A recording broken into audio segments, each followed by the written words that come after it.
É, Alessandro, o protestante, né? Ah, o que é a Sagrada Escritura para ele? Como que ele visualiza a Sagrada Escritura? É da mesma forma que o católico olha a Sagrada Escritura? De jeito nenhum. Para a gente entender essa diferença, eu queria trazer uma alegoria muito boa que Santo Irineu de León nos dá na sua obra Contra as Heresias, tá? Essa obrinha aqui, ó, Contra as Heresias, né, foi publicada inteiramente pela Paulus, né, na sua coleção patrística. Aqui no volume 4, essa coleção patrística é maravilhosa, tá? Todo católico, todo cristão, né, se católico ou se protestante, deveria ter isso aqui na sua casa, porque é um tesouro, né? E Santo Irineu, para quem não sabe, ele foi discípulo de Policarpo de Esmirna, foi bispo de Esmirna, né? Que foi discípulo de São João, Uhum. né? Então veja a proximidade de Irineu com os apóstolos, né? Ele é como se fosse um neto espiritual do apóstolo João, evangelista, né? Então aprendeu a doutrina cristã de um discípulo direto de São João, tá? Então são essas pessoas. Então ele é de meados do segundo século, né? Mais ou menos o ano 150, 140, né? Essa é uma data provável, né? Mas é em torno disso. Então, ele usa uma alegoria muito interessante que eu quero trazer aqui para nós podermos entrar na questão dessa diferença, tá? Certo. Então, lá no livro 8, tá? Lá no livro 8 de Contra Heresias, no capítulo 1, no versículo 1, né? Ele vai dizer aqui o seguinte, ó.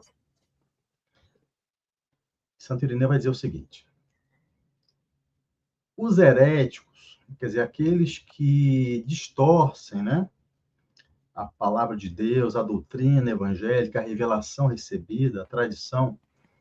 Então, os heréticos descuidam a ordem e o texto das Escrituras, e enquanto lhes é possível dissolver os membros da verdade. Transferem, transformam e, fazendo de uma coisa a outra, seduzem a muitos com as palavras do Senhor atribuídas, indevidamente a fantasias inventadas.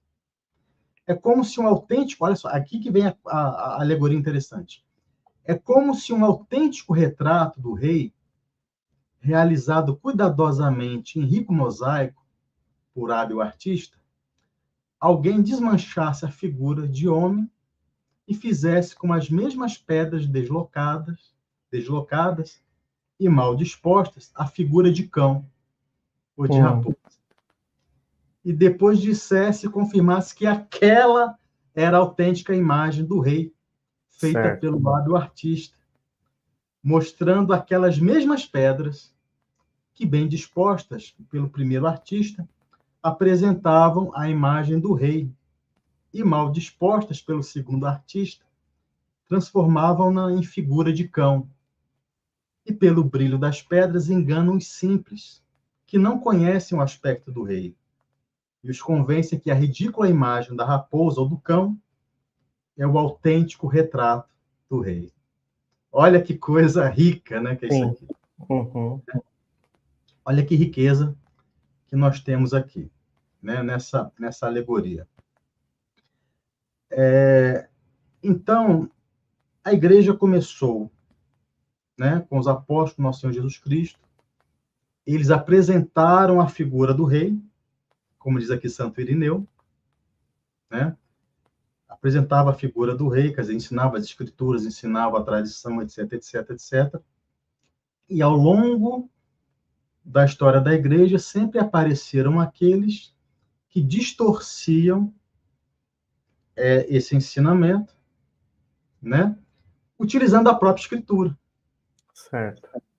É o que Santo Irineu fala, é o que Santo Irineu fala aqui. Eles pegam o mosaico do rei e transformam em outra coisa. E diz, olha, a doutrina é essa figura do cão aqui, que eu estou mostrando a vocês, né?